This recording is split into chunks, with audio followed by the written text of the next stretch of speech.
یہ جو چھپ کر کیا گیا صدقہ ہے، ایک حدیث کا مفہوم آتا ہے یہ انسان کو سوء الختام سے بچاتا ہے، بری اینڈنگ سے بچاتا ہے، بری موت سے بچاتا ہے، ناگہانی موت سے بچاتا ہے۔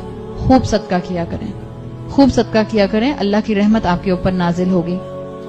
صحابہ کے لیے آتا ہے کہ راتوں میں گھر سے نکل جایا کرتے تھے اور غرباء کو ڈھونڈ ڈھونڈ کر ان کو صدقہ دیا کرتے تھے۔ بعض صحابہ کے لیے آتا ہے خاموشی سے ان گھروں کے باہر جن کے بارے میں وہ جانتے تھے کہ یہ غریب ہیں، ان کے گھروں کے باہر کھانا رکھ کر چلے جایا کرتے تھے، اناج رکھ کے چلے جایا کرتے تھے، سیکرٹ صدقہ کیا کرتے تھے۔ حضرت ابو ہریرہ سے صحیح مسلم میں حدیث آتی ہے جس کا مفہوم یہ ہے کہ ایک شخص تھا، آپ صلی اللہ علیہ وسلم نے بتایا ماضی میں ایک شخص تھا جس کو چھپ کر صدقہ کرنے کا بڑا شوق تھا۔ ایک رات اس نے فیصلہ کیا کہ وہ رات میں نکلے گا اور کسی کے ہاتھ پہ صدقہ رکھ دے گا۔ اب آپ امیجن کریں کہ یہ ہمارے شہر کی طرح کا معاملہ نہیں ہوتا تھا، وہاں پر تو جس کے ہاتھ میں چراغ ہوتا تھا، جس کے ہاتھ میں کوئی اس کی جو ہے وہ لالٹین ہوتی تھی، اس کے پاس روشنی ہوتی تھی، ادروائز تو پچ ڈارک ہوتا تھا، صرف آسمان پر ستارے اور چاند کی روشنی ہوتی تھی، وہ بھی اگر فل مون ہو تو، ورنہ تو اندھیرا ہوتا تھا۔ تو لوگ چلتے ہوئے بس ایک سایہ دیکھا کرتے تھے کہ کوئی چلتا ہوا آ رہا ہے، یہ نہیں پتا چلتا تھا کہ کون چلتا ہوا آ رہا ہے۔ تو اس شخص نے فیصلہ کیا کہ یہ رات میں جائے گا اور چھپ کر صدقہ کرے گا۔ اس میں آتا ہے تصدق اللیلہ علی زانیہ، اس نے کیا کیا، اس نے اندھیرے میں ایک پروسٹیٹیوٹ کے ہاتھ پہ صدقہ رکھ دیا۔ جب صبح اٹھا اور شہر میں گیا تو لوگوں میں باتیں ہو رہی تھیں، اس نے سنا، وہ لوگ باتیں کر رہے تھے کہ تمہیں پتا چلا رات میں کسی نے زانیہ کے ہاتھ پر صدقہ رکھ دیا۔ یہ گھر گیا، اس نے اللہ سے دعا کی اور کہا اللہم لک الحمد، اللہ میں نے تو صرف آپ کے لیے صدقہ کیا تھا مگر یہ تو ایک پروسٹیٹیوٹ کے ہاتھ پہ چلا گیا۔ تو اس نے ارادہ کیا وہ اگلی رات پھر جائے گا اور پھر چھپ کر صدقہ کرے گا۔ اگلی رات پھر گیا، اب جب اسے صدقہ کیا فاصبح یتحدثون تصدق علی غنی، صبح اٹھ کر پتا چلا کہ لوگ باتیں کر رہے تھے کہ ایک انونیمس انسان تھا رات میں اور آپس میں ہنس رہے تھے کہ لو بتاؤ ایک امیر کے ہاتھ پہ صدقہ رکھ کے چلا گیا۔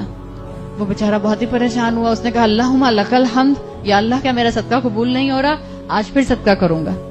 تیسری رات میں پھر نکلا اندھیرے میں اور خاموشی سے اس نے ایک ہاتھ پہ صدقہ رکھ دیا۔ اب کیا ہوا، تصدق علی السارق، سارق کون ہوتا ہے، چور، اب اس نے ایک چور کے ہاتھ پہ صدقہ رکھ دیا۔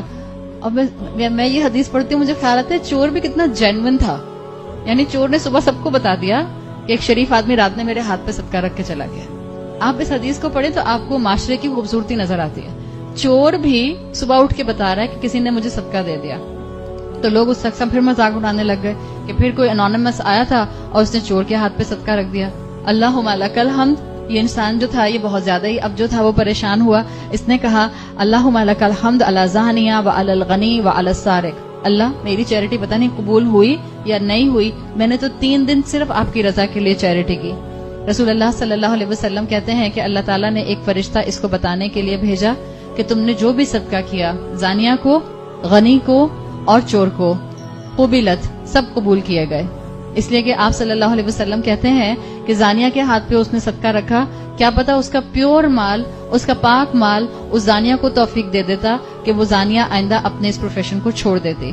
غنی کے ہاتھ پہ صدقہ رکھا، وہ تو خود غنی تھا تو وہ غنی اس کو فردر صدقہ کر دیتا تو اس شخص کو دوہرا ثواب ملتا۔ چور کے ہاتھ پہ صدقہ رکھا تو کیا پتا چور کو احساس ہو جاتا کہ میرے پاس مال کمانے کے لیے چوری کے علاوہ بھی آپشن ہے۔ جب اللہ رزق دینا چاہتا ہے تو خاموشی سے ایسے ہی پکڑا دیتا ہے۔ تو یہ ایک طریقہ کار تھا۔ آپ نے زین العابدین کا نام سنا ہے، رسول اللہ صلی اللہ علیہ وسلم کے گریٹ گرینڈ سن۔ زین العابدین کے لیے مشہور تھا کہ ان کی موت کے بعد یہ بات ڈسکلوز ہوئی جو کتابوں میں ملتی ہے کہ ہر رات تقریباً 100 گھروں کے باہر مدینہ میں کوئی نہ کوئی کھانے کی چیز چھوڑ کر آ جایا کرتے تھے۔ بعض دفعہ بڑی بڑی بوری اناج کی اٹھا کے کسی غریب کے گھر کے باہر رکھایا کرتے تھے۔ وہ تو جب ان کا انتقال ہوا اور ان کو غسل دیا گیا تو ان کے شولڈرز کے اوپر بوری اٹھانے کے، بوجھ اٹھانے کے نشانات سے پتہ چلا۔